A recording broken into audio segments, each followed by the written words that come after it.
mean, there are so many options we have because music does awake and arouse the brain, but it also can calm and quiet the brain. I mean, it's really amazing drug, if you want to call it that, or device that allows us, when we apply it well and offer it well, to actually have an impact in either direction, going upward or going downward in energy. Welcome to another edition of the Dementia Care Partner Talk Show. Now, here's dementia care expert Teepa Snow and your host, Greg Phelps. Hello and welcome to the Dementia Care Partners podcast. My name is Greg Phelps, and joining me as usual is dementia care expert Teepa Snow. And Teepa, how long have we known each other? I'm thinking at least 6 to 8 years, somewhere in that. My wife, you've known her even longer. More in the ballpark of 8, because I think I met you when Charlene, early on when I was up in Vancouver area or out on the island, Vancouver Island, maybe. Now, the reason I ask is even way back then, you were preaching the benefits of music. Well, don't you know, there was a study. Have you heard that line before?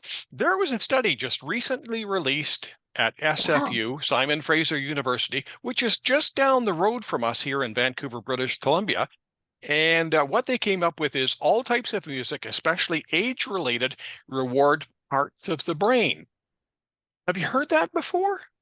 Stop me if you have. No, don't stop me because we have to record this. Yeah, it's like, wow. Well, that's exciting to hear. Wow, that's the first. No, it's not. I mean, wow. Okay, well, now we've got more evidence. I guess people need to keep going to the bank and putting things in the bank. I don't know what you're going to do with it eventually. I mean, maybe we should spend the money rather than just put it in the bank. Maybe we should start doing prescriptions for music, like we do prescriptions for drugs, because the benefit for the music has been demonstrated then. So maybe we give physicians prescription pads that say recommend person-based music based on age, based on interest, based on genre. Maybe we should give them a prescription pad that they should prescribe a music program for people living with some change and their care partners, rather than simply looking for the prescription pad for something else. So how would this have looked if Christopher Columbus just kept on going in circles and going, there's America, go around in a circle, there's America. Oh, look, no, we didn't. Well, let's do it again. It's sort of like you go on the Disney rides, like, I'm going to go down Space Mountain. Okay, let me go get back in line. It's like, okay, guys, after you do it over and over and over, you sort of, what didn't you figure out after that? I mean, is it because it's exciting to have success at figuring something out? And you're right, you love being right.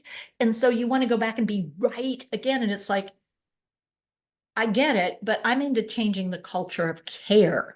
And what you found is like, okay, it helps.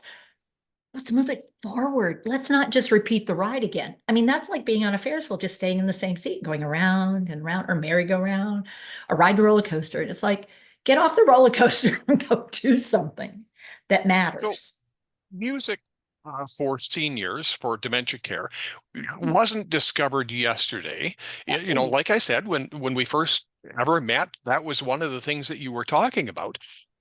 But all that aside, why does this work? You know, the how and everything else like that, you know, but why does this work, and why should it be age related? Right. And so what we have is we have hippocampal memories of many things, and it's language, but it's also rhythm. And rhythm is built into us from the moment of conception. We start this heart beating thing, this breathing thing. I mean, we're doing it in the womb before we even come out. We move with rhythm. There's a rhythm of a day. Rhythm is such a powerful thing.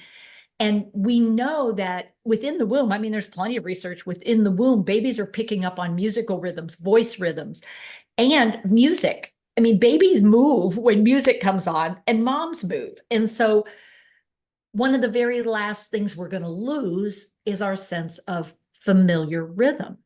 So why would I want one that's based on when I was a child, when I was a teen, when I was a young adult? Why would I want music that matches me then?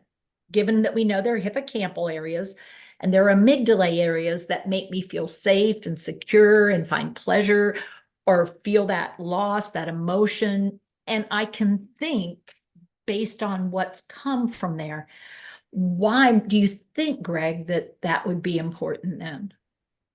Well, if you have to ask somebody that question, it's actually shocking, isn't it? Because It it is. seems so basic. Yeah, we're having study after study after study. Um, and there's evidence galore. I think some of the ones that are really touching and people tear up watching this is some of the people who are in the final stages who are listening to music can actually pull everything together and sing. Or dance. I mean, the one where the woman was a ballerina and the Mhm. guy helps her start the rhythm of movement. Because we think of the rhythm of song, the rhythm of voice, but we forget about the rhythm of movement and drumming and what drumming can do for us. What it can do for not only for dementia, but also emotional release. Within 5 seconds of a drum beat, I can get everybody else to follow my drum beat. And so I can build community. And I can build people feeling a sense of community. It's real different than listening to a drum beat than creating a drum beat. And what you create it on, if I do it on my thighs, it's very different than if I do it on a table versus I do it on an oatmeal container versus I do it on, so that idea of we build community with each other, we build relationships around music. And if I do a song that you're familiar with, you know, then all of a sudden we go, oh, you know that too. And so now when I say, hey, Greg, it's about time for a wash up, you're like, oh, okay. Because I've also want to use the right word for you. And I would start to figure that out if I'm smart when I've listened to what music are you familiar with. So, being from Canada, being from Vancouver, you may be more familiar with a wash up than let's go. I need you to go take a shower. Yeah, probably don't invite me to go into the shower. Yeah, probably not. I mean, it's about time for a wash up. It's like, okay, that one is a little bit less. Oh, you got something right here. Here, tell you what, let's go this way. There's so many options we have because music does awake and arouse the brain, but it also can calm and quiet the brain. I mean, it's really amazing drug, if you want to call it that, or device that allows us, when we apply it well and offer it well, to actually have an impact in either direction, going upward or going downward in energy. We can use music to help people move in either direction, and it's particularly helpful in transition. So when you're talking to carers, Mhm. wonderful new word that's entered my vocabulary, care partners, so it sounds so much better that you're a carer. Um, Mhm. how much music is enough? Because you say that it could be on quite frequently in the background, but should it be a special sort of a highlight where people are actually get involved in it? So here's the thing about music, like anything else. How many of you love elevator music? Everybody's putting their hands up. Oh no, Oh, they're not. Emilio is all about the elevator music. So, we've got Emilio, who's a whole different breed. But for those of us who classically, it's like one time through that tape, and I mean, yeah, sometimes it triggers something for me if it's based on my background. Once I hook onto a song, though, don't just play the elevator music because I don't need a babysitter. I need engagement. And so for me, music should be engaging. It shouldn't be put on as wallpaper. I don't want wallpaper. I also don't want music when you want me to focus on doing something that requires pretty much everything I've got. Don't put on music in the background when I'm already dealing with so many other things sensory wise that I have to deal with. But for some people, you like that background noise. So it turns out it really is individual. But I will say one place we should never have music you sing to is when people are eating.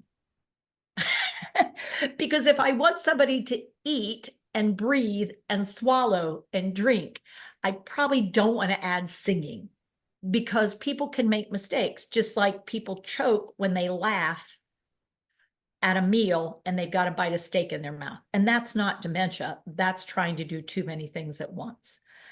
But is this only suitable for facilities, or is there some way Oh, that people can incorporate this at home? And where can they get information on this? Because we didn't allow a whole half hour for this particular music yeah. podcast. So a couple of things. I mean, looking for other resources, if you've never heard Music and Memories, They do headphones, they do playlists, they are very supportive. It's a national, international program. And it's got lots of research behind it. But we also have lots of music therapists out there who are really good at using music. But we also have some resources at PAC that have been put together by music therapists and by us. We have videos, we have music, we have CDs. We actually believe that people should be using music. And the only time we shouldn't use music is when somebody's in a space, in a place where music is painful to them. And an example would be, I used to be a concert pianist, and I can't figure out how to do this. There may be a window in time where, for me, music at all, or maybe it's just that kind of music, isn't going to be comfortable for me. But maybe if you play Twinkle, Twinkle, Little Star, all of a sudden I might think, oh, that's Brahms, isn't it? I think, oh, well, I can do that. I can't do the other, but I could do that, but it would have to be a special situation. So for me, we have resources, and we should use those resources. Yeah. Teepa, thank you very much. Thank you, Greg. You've been listening to the Dementia Care Partners podcast, brought to you by Positive Approach to Care. For more information on today's program or any other dementia-related topic, go to teepasnow.com.